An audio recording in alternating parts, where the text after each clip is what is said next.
Welcome to another episode of Rising Tide Startups Podcast. My name is Kevin Pruitt, and I'm your host, and it's my pleasure today to have Kate St. Hilaire with us as a guest. Kate, thanks for joining us. Hi, everyone. Thank you for having me. I'm so excited to be here. Well, I appreciate your time today, and it's about 15 degrees outside, so if you see me shivering and bouncing up and down, there's a good reason for that. But Well, it's 0 here, so. it's just a heat wave just south of you. So tell us a little bit about yourself. Give me a 1 or 2 minute kind of personal bio and just a little background. Yeah, so my name is Kate, and I'm from Maine. I'm here in Maine now. That's why it's so cold. But I have a degree in psychology. I went to school in Massachusetts, and so I just moved back to Maine this past spring, actually. And I had lived down there for a few years, and I was actually working in the mental health field for a few years, and I was working with adults with severe mental illnesses. And it's always been a passion of mine to be in psychology and mental health, and that's kind of what led me to find coaching. And I love to travel as well. So travel has been a huge passion of mine. I studied abroad in college and have gone to a few places, but I really wanted to find something that I could do that would allow me to travel and work my career around my lifestyle. So that was really important to me. I've been hugely supported in my journey. So it's been very cool. Well, tell us about your business specific. What is it that you do?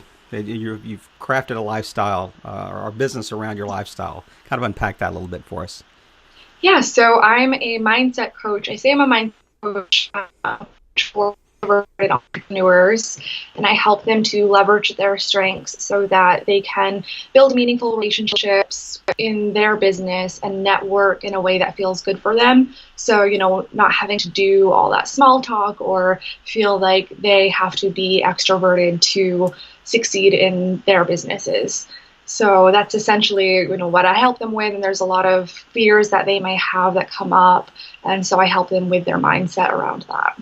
So that it buffered just a second there. So you said you're a mindset coach for entrepreneurs, but is it a specific type of entrepreneur? Not usually. I've been finding throughout my time, with research and whatnot, that they tend to have some more specific, like with the men that I work with, they'll tend to be, software engineers or digital marketers sometimes, but there are a lot of, introverts that are more in that technical space. And then with the women, they tend to be life coaches as well, or health coaches or something like that. So, it's a range, but sometimes there is a pattern of people who are more likely to come into my space. Okay. We'll probably unpack this a little more, but just one more kind of follow-up question about the mindset coaching space. Is it geared more toward helping people do their current role better, or is it geared more toward helping them maybe transition to something else? Maybe something similar to what you're doing? Are you coaching them to build a business around their lifestyle type thing? Kind of the Chris Guillebeau type? Yeah, not that specifically. I help more with them to feel better about the way that they're going about their current businesses. Right. Because I've found that they tend to feel like they have to do things that don't feel good for them in their businesses, maybe like, having to be someone they aren't, and, having to take up all that energy to interact with people constantly. And so I help them, do their businesses but do it in a way that suits their personality more, and without having to do all of that other, stuff that they've been kind of not liking and not enjoying as much. Maybe more the superficial, like what's the game face I have to have on at work type thing. So yeah, good, exactly. Good. Yeah. Well, so what was the kind of the inspiration? I mean, you touched on it just briefly, but when did you start this business, or when did you transition to it? And what was kind of the pathway to go from, say, the mental health field? And I'm guessing maybe in more of a clinical or a group home type setting or a practice setting to your lifestyle business. Yeah, exactly. So I actually always knew, well, didn't always know, but my journey's sort of been a long journey in the sense of when I studied abroad was my first initial I need to do something. I need to have a career that fits around my lifestyle. I need to travel. Like this is what feeds my soul, and I need to be able to have this freedom Right. and do more without just having that 2 weeks of vacation time. I didn't But see that you suffered in Australia for your study abroad. Did I see that somewhere? oh, I had just made a post about it actually.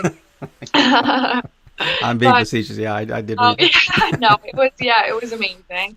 It was a really life-changing trip for sure. Somebody And had to suffer down there yeah, and go down yeah, there and study. Okay, I'm I know, assuming you right? studied. Yeah. Yeah, right. It was so awful. No, Hate to go to yeah, the beach again. I know. It was hard to go to class though, for sure. I'm sure. I'm But it sure. was they were so laid back there. Like the teachers and the professors were almost like encouraging the study abroad students to skip class at some times because they knew how beautiful their country was and Hmm. they wanted us to explore it. So it was just really cool because growing up in Maine, I hadn't experienced a lot of different cultures and countries like Right. I did because I stayed here most of my life, and so going other places, it was finally like, wow, there's so much to see in the world. And if I just have a job where I only have 2 weeks of vacation a year, that doesn't allow me much wiggle room to do anything else. And so for a few years after that, it was figuring out what I wanted to do and what I liked and what could work. And it was a lot of trial and error of many different things Hmm. that I enjoyed. And so after I graduated, I ended up going and getting a 9 to 5 job, but it was not your typical office job. Like I said, I was working in what they call a clubhouse, which is a day program Right. for adults with Hmm. mental illnesses. And so, it was a different kind of job and I loved it. I actually, loved that setting and being with people who, I was still helping and I was, enjoying their company and doing what I was doing. I was passionate about that, but I was still going to the same place every day. Hmm. I was still Two felt, weeks vacation. yeah, Yeah. I actually had good vacation time because I think they made up for the pay rate by giving more Yeah. vacation. And So, I mean, the emotional roller coaster that you would be on, yeah. in that role. I mean, my virtually half of my family works with um, adults with Down syndrome. Oh, okay, yeah. So I mean, they're constantly there's two or three living in their house at any given time, and it's just it's Oh, amazing to see the sacrifice though that it takes.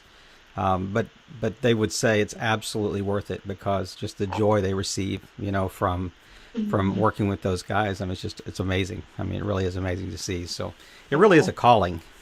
It is, And and it, I miss it. I do miss it because that was the hardest part about leaving was I had bonded with these people and they bond with you as they're this yeah, person that's there to support them where they don't have a lot of that support in their lives. So it was really hard to leave, but I knew it was something I needed to do for myself. right. And so yeah, I left that just last year in the spring, and I had started my business a few months before doing that. And yeah, it led me, but it took me a while to actually nail down what I wanted to do for a business. Hmm. And it was just a lot of thinking about it. So, I knew I wanted to give myself some time and not have to rush into anything. And so having that job too for a few years allowed me Right. that A space to do that. transition. Yeah. Mhm. And it's as you're the mindset coach. I mean, it's not like that you've taken this drastic shift from even your No, university studies. So I mean, there's a lot of carryover from what you were doing before, probably to what I'm assuming. I don't want to make any assumptions. I mean, but I would think that it's almost in the same track, yeah. as you're shifting into this. So you started this a year ago. Just looking at your online presence, it's amazing what you've accomplished in a year. I mean, just with the Facebook group, and that the Facebook group will be in the notes. But tell us what the name of the Facebook group is. Well, thank you. Yeah, it's called the Bold and Introverted Entrepreneur. And I started the group shortly after I started the business. So I started it last March in 2017. And it grew slowly at first, but it's good that way because with introverts, it's always that slow burner type of approach Yeah. with everything. And so that's how I am, and I know that's how other introverts are. So if I had a group that grew quickly, it wouldn't have been comfortable for the audience that I am targeting. And Or the admin of the no, group. exactly. It was, good for me too to get comfortable with the live videos Right.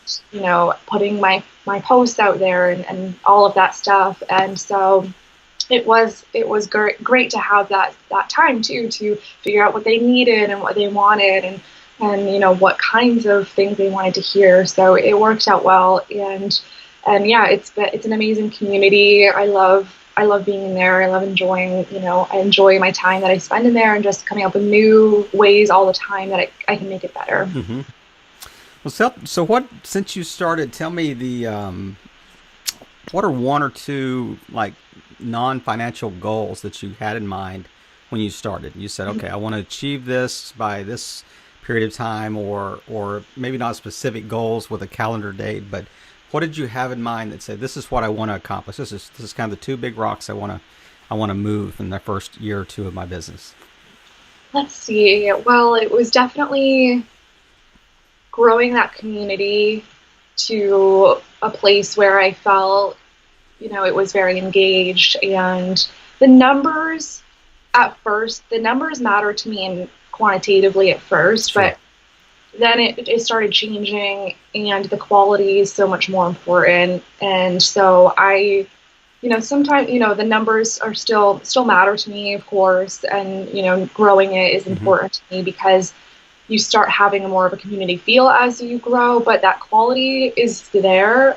Some people now have groups that are 20, 30, 40,000 people. So it's not, although it has 630 something people, my family and friends would be like, wow, that's a ton of people. But to me, it's like, well, it's actually small in comparison to some of the groups I'm Yeah. in. Yeah.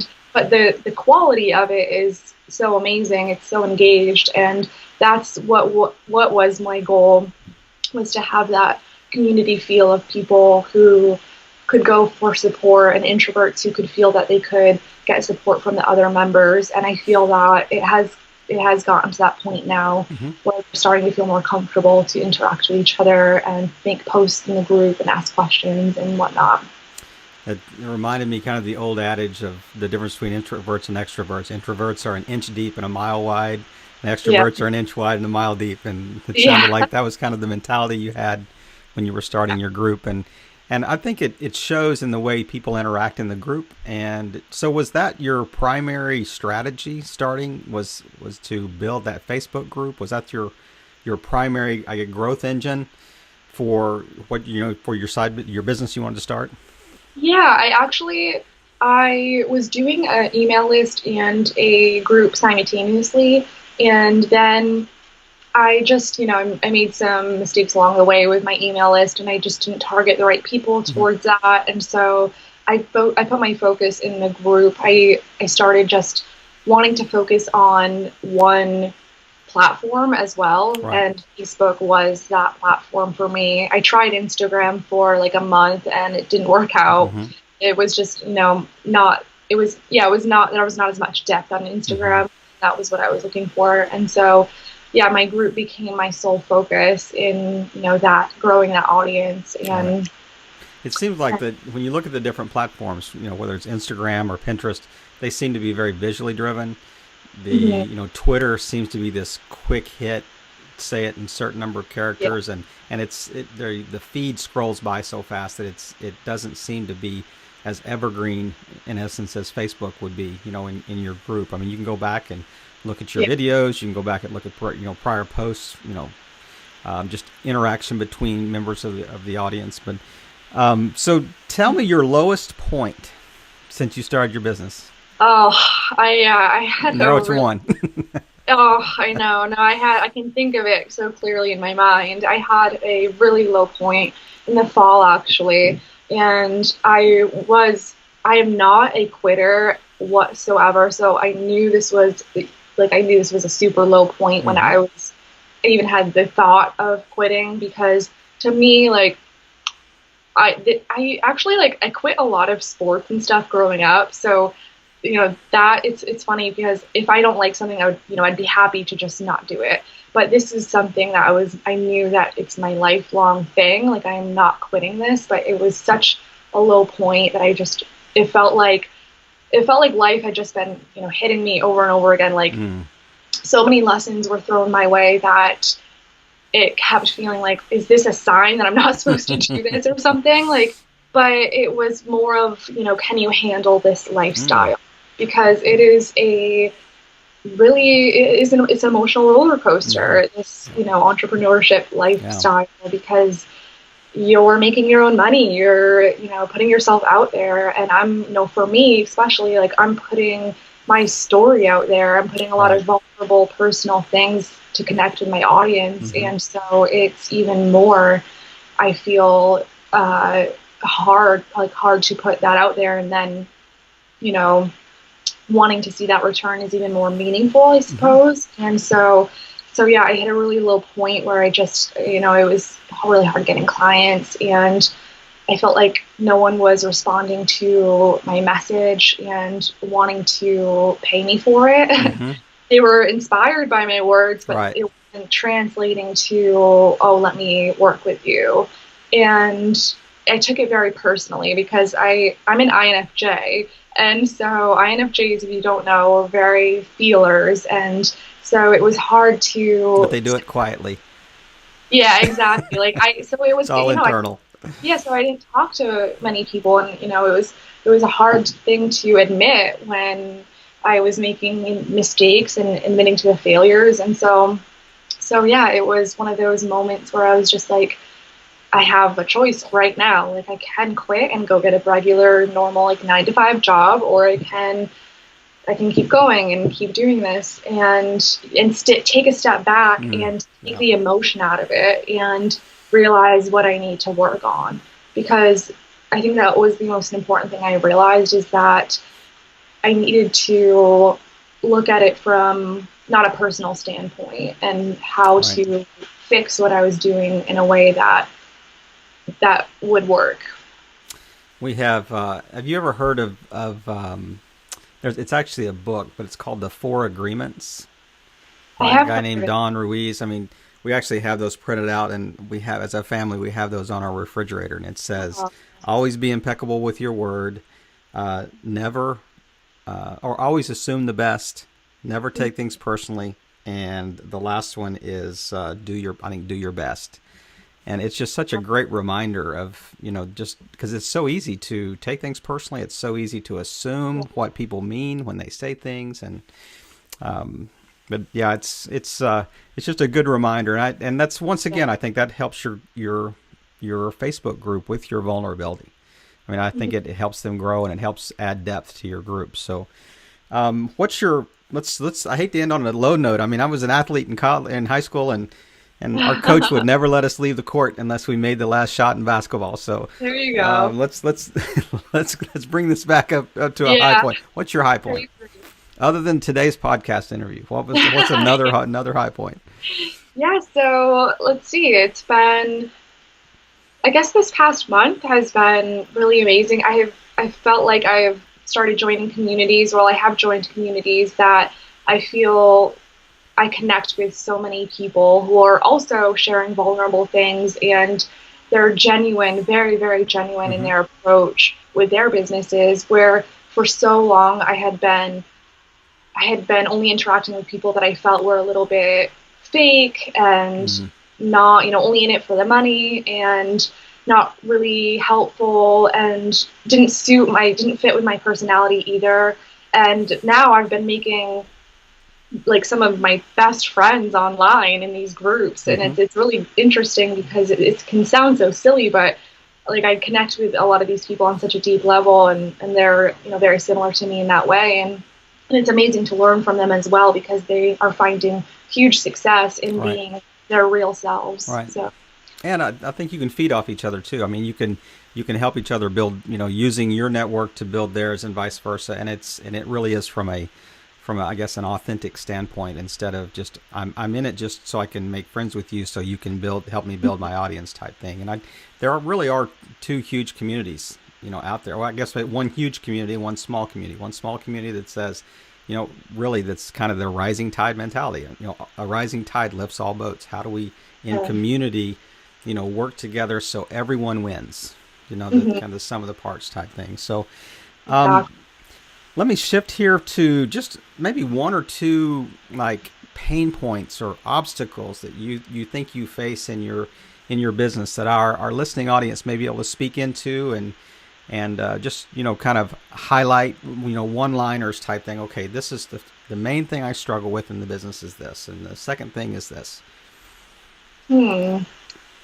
I struggle with the actual business side of my business, if that makes sense. Sure. So because I was so involved in the mental health and the psychology aspect for so long, I've never studied business or finances. That's like the opposite of the type of person I am too. So having to learn that aspect of it, and which is why I think I had so many failures around getting these, is because the marketing aspect was so new and so different to my world that I had been in for so long. And I had to realize that because I wasn't able to get clients at that time didn't make me bad at what I did, what I do. That's good. That's a good word. And so, that took me a little while, but I still I need to know now I'm realizing I need to hire some of this stuff out because that's not my strong suit. So what's another thing other than this, really balancing the business side of things with, the creative side just comes naturally because that's just an outgrowth of who you are, but kind of adding the administrative tasks to that and, knowing what to outsource, what to do yourself, that type of thing. What's another thing that you struggle with that is a kind of a pain point in your business? I would say definitely the balancing of my time for sure. I think that responding to messages, responding to Facebook comments, I get so lost in doing all of that. It takes up hours sometimes that I just end up responding to messages, and it gets overwhelming too, where I feel like there's just always messages to respond to, and I have to just be like, okay, I just can't respond to these for a while because I have to actually work on stuff. I actually have to, strategize. I got stuff done. So that's still a struggle for me because I'm such a people pleaser in a way too, or I like to make sure I am getting to everyone. Right. And, but I need to set boundaries. Setting boundaries for myself is really important. It's still something I can struggle with. It's amazing. I've only done 6 or 7 of these interviews, but it's amazing how often these two things are mentioned. Really? Almost, I could go back and in some form or fashion, these two things they were at least one of the two.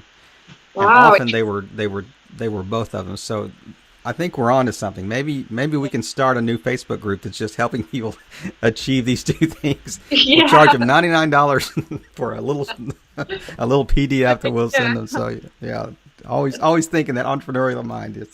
True.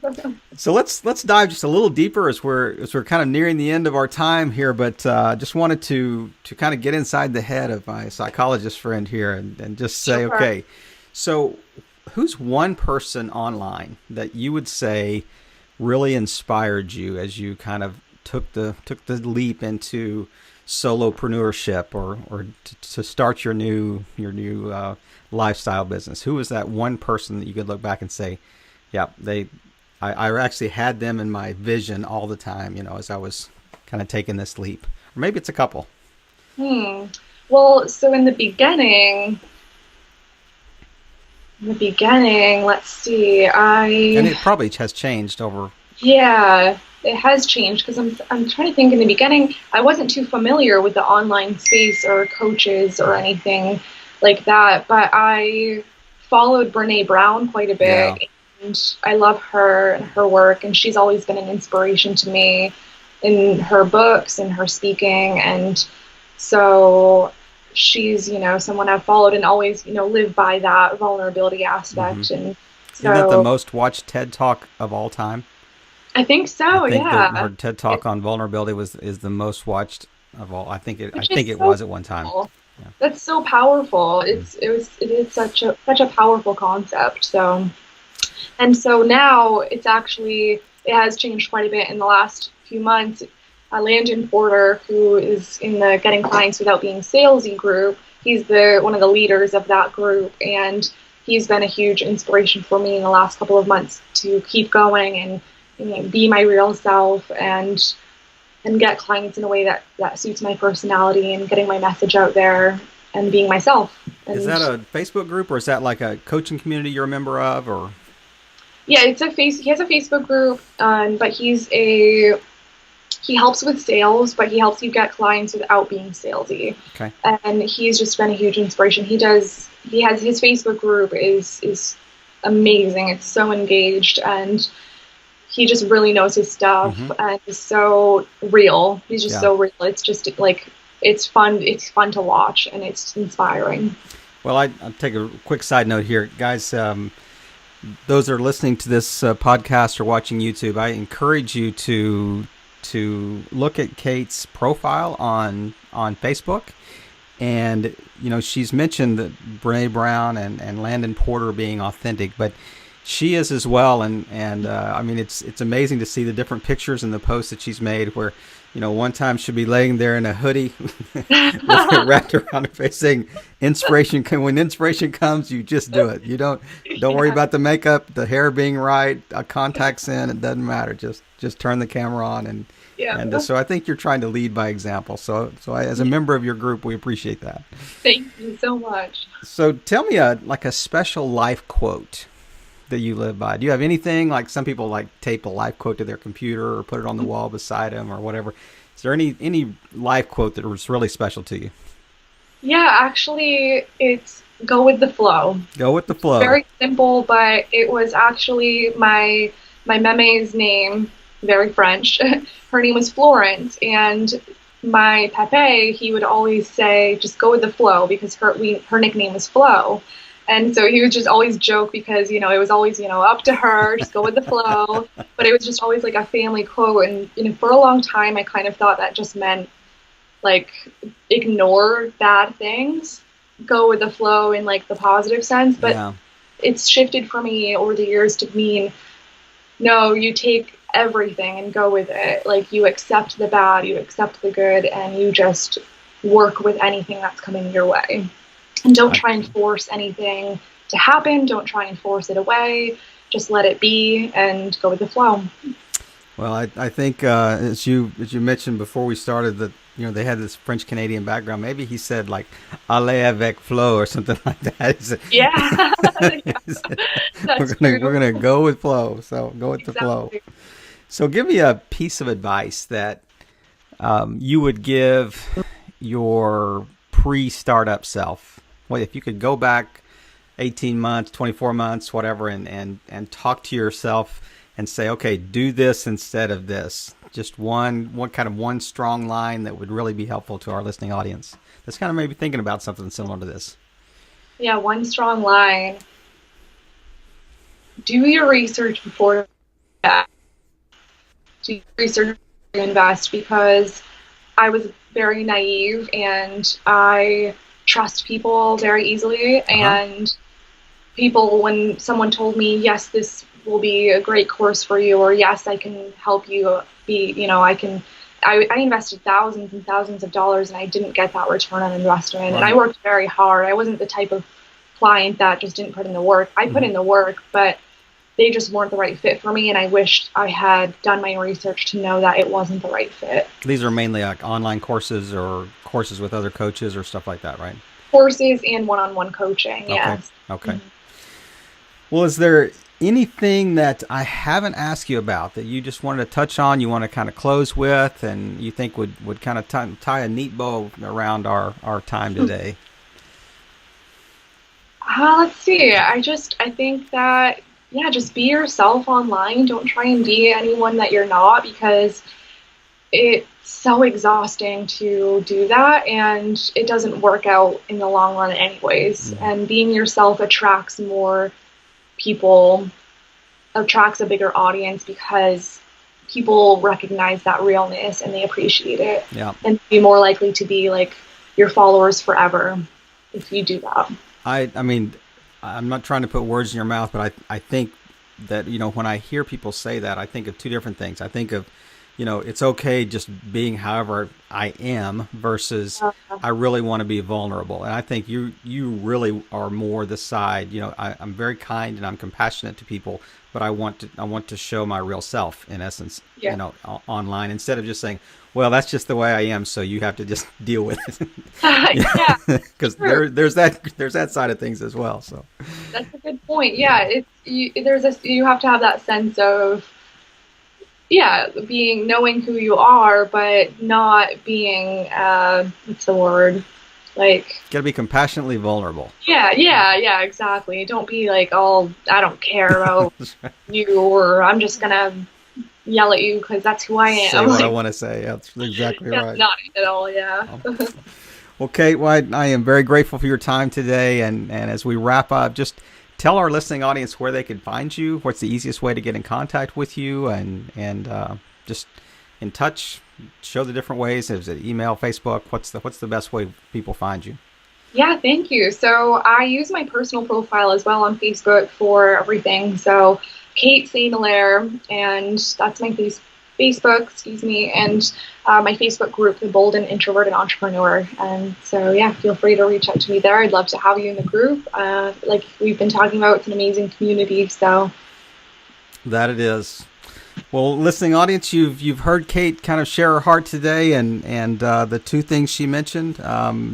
Just because we've had some similar things come up before, please speak into this. Go on our website, and on the feedback form, we encourage you to add your advice to Kate. And she said a lot of things in our interview today that you can take away as well and apply in your business. And once again, we just thank you for joining us today, and just keeping in mind that all boats rise in a rising tide. Kate, thank you. thank you, Kevin.